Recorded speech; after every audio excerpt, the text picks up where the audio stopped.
Bonjour à tous, j'espère que vous allez excellemment bien.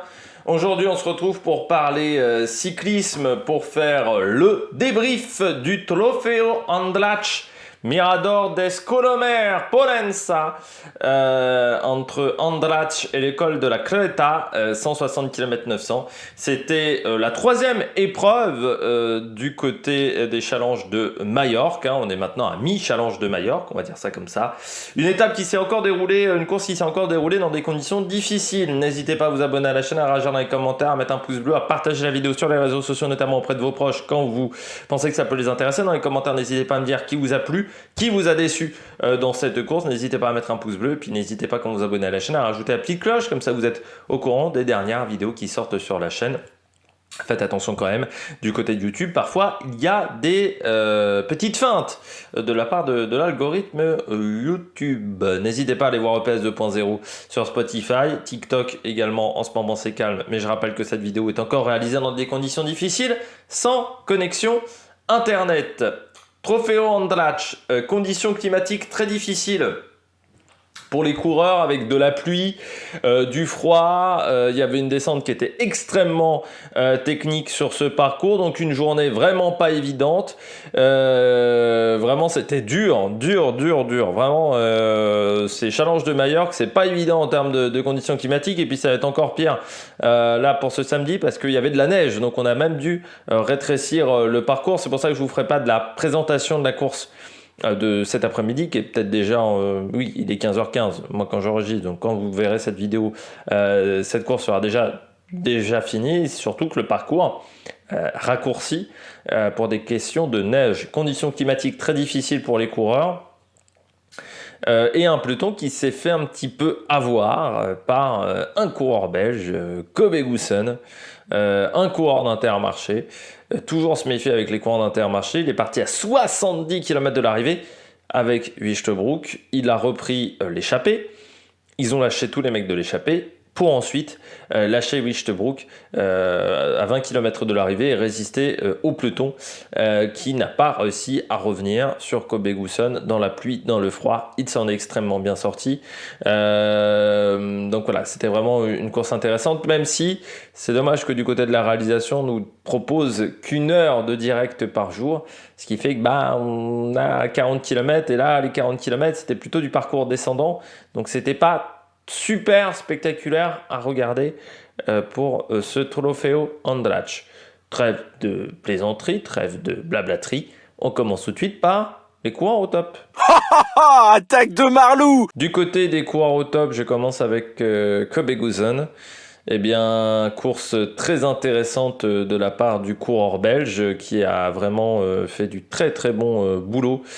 Kobe Goossen, c'est rare d'avoir un coup comme ça dans l'année. On n'en a pas 150. L'année dernière, il y avait eu McNulty, déjà sur les challenges de Majorque. Il y a eu aussi le dieu normand Higuita Carapaz, mais ça n'arrive quand même pas 150 fois dans l'année, même si on voit ce genre d'action un peu plus souvent désormais, avec un cyclisme encore une fois qui est moins stéréotypé que dans les années 2000, qu'au tout début des années 2000.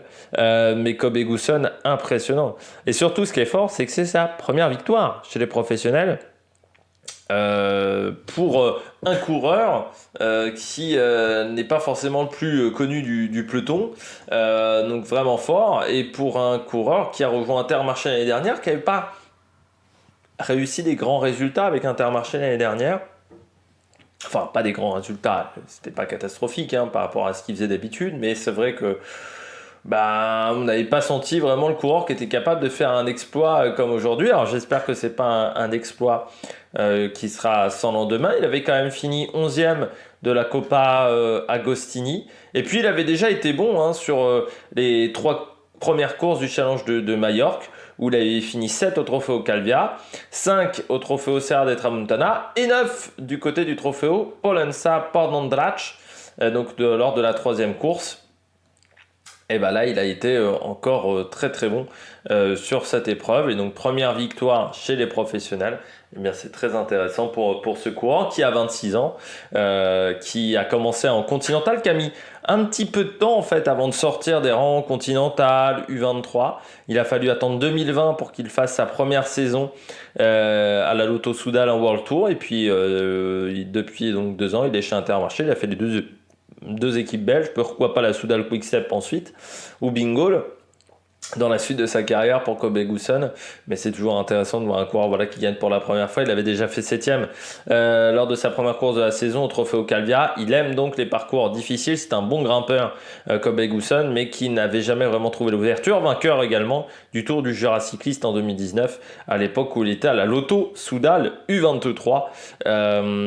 Mais c'est vrai que c'est un coureur qui a un parcours un petit peu atypique, parce qu'il a commencé en Continental avant de rejoindre une équipe réserve, donc de quitter, on va dire, le monde professionnel pour ensuite passer en World Tour. Donc c'est pas forcément la ligne directe pour un coureur qui devrait faire notamment Paris-Nice, le Tour de France et le Tour de Romandie avec Intermarché. Normalement, voilà, le programme de Kobe Gusson qu'on verra certainement autour de l'Algarve. Ça sera à partir du 15 février, Paris-Nice, donc à partir du 5 mars qu'on suivra également sur la chaîne. On poursuit tout de suite avec Sian Wichtebroek. Certains m'avaient reproché parce que j'avais pas mis Sian Wichtebroek parmi les révélations. Lors de mes vidéos top 10, c'est vrai que je dois toujours faire un top 10 sur le cyclisme féminin, mais autant vous dire que pour le moment il y a un petit souci de temps et également de connexion internet, parce que ça prend beaucoup de temps à faire et ça prend aussi pas mal de connexion internet de faire ces débriefs de saison. Mais ça m'énerve aussi de ne pas avoir fait un débrief de saison pour le moment sur le cyclisme féminin. Mais du côté de Sian Wichtebroek, je ne l'avais pas mis en révélation parce que pour moi, c'est pas une révélation à partir du moment où tu gagnes le Tour de l'Avenir, et ça fait depuis 3 ans qu'on parle que de toi du côté des juniors. Donc pour moi, c'était pas une révélation sur l'année dernière, c'était plus une confirmation du potentiel qui était déjà fort de la part de Sian Wichtebroek. Et bien là, on a vu encore la confirmation de son potentiel. Alors oui, il a explosé dans le final, mais en même temps, il a fait quand même pas mal de kilomètres avec Kobe Gusson. Et puis ça, par contre, c'est un truc sur lequel il devra travailler. Je le trouvais très tendu sur le vélo dans la descente, et ce qui fait qu'il perdait énormément de temps à chaque relance que faisait Kobe Gusson. Il n'était pas à l'aise sur son vélo. Alors est-ce que c'est parce qu'il n'est pas bon quand il pleut, ou est-ce que c'est parce qu'il avait froid? C'est vrai que parfois, quand il fait... Est-ce qu'il avait mis assez de couches sur lui? Parce que de couches... de veste, de tenue, pas de couche pour faire pipi. Mais est-ce que du côté de Sian Wichtebroek, c'était ce problème-là, c'est-à-dire qu'il n'a pas mis assez de couches de vêtements sur lui, et ce qui fait qu'il avait froid dans la descente, ce qui peut arriver aussi, parce que dans les descentes, il y a pas mal de vent qui vous refroidit, surtout quand l'air ambiant n'est déjà pas très chaud et qu'en plus vous êtes dans des conditions humides. Donc c'est ce qui s'est passé? Est-ce qu'il a fait une petite fringale? Ce qui peut arriver aussi, parce que des fois on oublie de boire, on oublie de s'hydrater, on oublie de manger quand il fait froid. Or, on consomme beaucoup plus de calories quand il fait froid que quand il fait chaud. Mais je pense que voilà, sa jeunesse lui a fait un petit peu défaut hier, parce que je rappelle que Wichtebroek, il n'a que 19 ans. Donc faire la performance qu'il a réalisée à 19 ans, c'est vraiment pas mal. Mais de toute façon, quand vous regardez le top 10 même de cette course, il y a quand même, alors déjà le top 10 est assez fou, mais il y a quand même peu de coureurs qui sont âgés. Les coureurs qui ont plus de 25 ans, ils sont pas nombreux dans ce top 10. Donc c'est bien, voilà ce qu'a fait Wichtebroek. Il fallait accompagner Kobe Gusson, il fallait tenter le coup. Et puis moi, je préfère un coureur qui prend l'expérience de cette manière en se plantant, plutôt qu'un coureur qui prend pas beaucoup de risques et qui va pas apprendre grand chose au final de rester au chaud dans le peloton. Je pense qu'on apprend beaucoup plus en attaquant et en se mettant dans des échappées plutôt qu'en restant bien caché dans le peloton et en étant lâché à 50 bandes de l'arrivée. Je poursuis avec troisième coureur au top, Louis Barret. Je ne savais plus quel était l'ordre. Louis Barret, très bon, lui aussi il tente depuis le début de saison, ça fait plusieurs courses qu'on le voit à l'avant. Louis Barret, on l'avait vu notamment sur la Classicat Valenciana. On l'a déjà vu sur Challenge de Majorque, là il a tenté dans le final. C'est bien de voir un coureur offensif, un grimpeur. Je pense aussi qu'Arkea mise sur lui pour l'avenir. Je pense que de toute manière, Arkea, quand tu regardes un petit peu l'effectif, quand même, ils ont un effectif avec pas mal de coureurs intéressants pour l'avenir. Je pense à Vauquelin, mais Louis Barret fait partie de ces coureurs-là. Voilà, avec un gros tempérament offensif. Je rappelle que de base, c'est quand même plus un grimpeur qu'un puncher. C'est-à-dire que s'il arrive déjà à faire ça sur des courses de puncher, ça va être intéressant pour lui, le pur grimpeur. Donc vraiment très bien ce qu'il réalise pour le moment. Louis Barret, qui je rappelle a commencé dans le team U Nantes Atlantique l'année dernière pour sa première saison chez les professionnels et qui avait rejoint Arkea au mois d'août. On le verra encore sur le trophée Serra de Tramontana donc aujourd'hui, puis ensuite on le verra sur l'étoile de Bessèges. Et l'objectif pour lui, en cette première partie de saison, ça sera le Tour de Catalogne et pourquoi pas l'Estradé, où il y aura peut-être l'envie de passer à l'attaque également sur la classique de l'Ardèche et la Drôme classique de l'Ardèche le samedi, maintenant je sais, et la classique de la Drôme le dimanche. Voilà comment vous repérez. On passe, donc voilà, très belle attaque encore dans le final et c'est bien de voir le maillot d'Arkea. C'est bien de voir aussi ce coureur qui fait vraiment du bon boulot pour le moment. Et puis je termine avec Pelayo Sanchez, le coureur de la Burgos.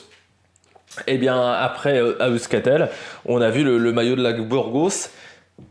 Ça va être très intéressant quand même cette bagarre pour la qualif, on va dire pour la Vuelta, pour aller sur la Vuelta, parce que hier, Burgos fait 2, Kern Pharma fait 5, Cara Rural fait 6 de cette course, et Euskaltel, par contre, c'est un petit peu raté, bien plus loin, et je pense que ça va être un vrai match cette année. Je rappelle que je pense qu'il y a 2 équipes qui vont être invitées d'office. Je pense que Total et l'Auto Destiny ne laisseront pas leur invitation pour la Vuelta. Ça veut dire qu'il n'y a que 2 places. À part s'il y avait un changement de règlement en cours de saison, mais techniquement il n'y a que 2 places pour les équipes espagnoles. Autant vous dire que c'est la bagarre et qu'il va falloir se montrer. Burgos l'a fait aujourd'hui avec Pelayo Sanchez, jeune coureur, lui aussi 22 ans, que je ne connaissais pas pour tout vous dire, mais qui a fait vraiment une très très belle course. Il avait fini déjà 6e de la dernière étape du Tour des Asturies l'année dernière et premier du classement des jeunes de la Volta ao Alentejo au Portugal, donc plutôt des bons résultats pour sa part, mais sur des courses qui n'étaient pas forcément des courses World Tour, donc ça fait du bien. Il avait fait également 9e d'une étape de l'Arctic Race of Norway en 2021 lors de sa première saison chez les professionnels, 6e du classement de la montagne, également de la course de la paix dans sa carrière. Donc c'est plutôt intéressant ce qu'il arrive à faire. 21e également de la Mercantour classique lors de sa première année chez les professionnels. Donc on est sur un grimpeur qui a vraiment attaqué fortement dans les 2 derniers kilomètres. Donc vraiment plutôt un très très bon résultat. Et il se montre le maillot de la Burgos. Et c'est important encore une fois cette saison. On passe tout de suite au bonnet d'âne. Premier bonnet d'âne. Marc Padoun. Je sais pas vous, mais je regarde un petit peu les classements comme vous et je suis un petit peu inquiet pour Marc Padoun. Alors aujourd'hui, Marc Padoun hors délai. Il faut savoir que les 3/4 du peloton, il n'y a que 49 coureurs qui sont classés sur cette course, donc ça a été vraiment une hécatombe vu les conditions climatiques. Donc Marc Padoun a fini hors délai cette épreuve. Mais ce qui est inquiétant, c'est que les jours d'avant, il n'a déjà pas été foufou, Marc Padoun. Et je rappelle que l'année dernière, il n'a pas fait une grande saison. J'ai peur qu'on reparte un petit peu sous les mêmes auspices que l'année dernière. Et ça serait vraiment pas bon pour la carrière de ce coureur. Parce que moi, je pense pas que ça soit une étoile filante. Mais s'il n'arrive pas à montrer et à faire des résultats vraiment dans les 2-3 mois qui arrivent, ça sera une étoile filante et on risque de ne plus le revoir et il risque de ne pas voir son contrat prolongé avec EF. On ne peut pas attendre 5 ans qu'un coureur performe désormais avec les nouvelles règles du CI. Donc soit, surtout que je ne pense pas qu'il ait un petit salaire quand même, Marc Padoun. Donc soit il arrive à s'en sortir en termes de résultats, soit ça sera un retour en continental. Pour Marc Padoun, ça serait triste. Parce que vu ce qu'il avait fait sur le Dauphiné, c'était impressionnant. Mais là, pour le moment, Marc Padoun, pas top top. Surtout qu'en plus, il est hors délai. mais il est dans un groupe avec Van Asbrook et avec El Gouzi, donc c'est pas fou. Louis Mentiès également, qui a fini hors délai. Pas foufou aussi les résultats pour le moment de Louis Mentiès en ce tout début de saison pour le Sud-Africain. Il avait déjà pas fini le trophée au Calvia. Donc c'est pas foufou. Après, c'est pas forcément un coureur du mois de janvier. Là, je regarde un petit peu ses résultats précédents. En 2019, parce qu'on peut se fier à 2019, il commençait au mois de février. Voilà, c'est pas forcément un coureur qu'on voit beaucoup en janvier et qui a eu des grands résultats en janvier et même sur ses débuts de saison. Donc je pense qu'il confirme un petit peu cette tradition. Oui, parce que sur le Tour de Lander, la dernière fois qu'il a couru en janvier même, c'était en 2017, où il avait pris seulement la 59e place du Santos Tour de Lander, alors qu'il avait fini deuxième du classement des jeunes de l'Abu Dhabi Tour fin février. Donc on voit que c'est pas forcément la période de l'année qu'il affectionne énormément le Sud-Africain, mais c'est vrai que depuis ça fait 2 courses qu'on ne le voit pas. Et puis je termine avec McNulty. Alors lui, on sait que pourtant il a déjà gagné à cette partie-là de saison. Encore un abandon pour McNulty. Bah ouais, c'est pas foufou quoi, hein. Pour le moment, les résultats du coureur américain. On est quand même pas sur une réussite, hein. On est sur 2 abandons en 2 courses. C'est jamais bon en début de saison d'abandonner beaucoup. C'est pas très rassurant. Alors il fait également le trophée au Serra des Tramontana, le trophée de Palma de Mallorca, hein, mais il va falloir finir des courses. Parce que ce qui est important aussi pour un coureur en début de saison, c'est d'accumuler des kilomètres qui vont lui permettre ensuite d'avoir une bonne condition physique. Si vous ne faites pas les kilomètres, c'est pas très rassurant. Et puis quand vous savez, encore une fois, la concurrence qu'il y a chez UAE, on peut très vite descendre dans la hiérarchie. Vu le nombre de coureurs, vu ce qu'a fait Jevine, par exemple, on peut tomber très vite dans la hiérarchie. Ça serait triste pour le coureur américain de redescendre dans cette hiérarchie chez UAE. Donc on espère le voir finir des courses. Ça serait très important, je pense, pour lui. J'espère que vous avez aimé cette vidéo. Si vous avez aimé cette vidéo, n'hésitez pas à vous abonner à la chaîne, à réagir dans les commentaires, à mettre un pouce bleu. Et puis nous, on se retrouve pour de nouvelles aventures sur l'Amérique Production. Ciao, ciao!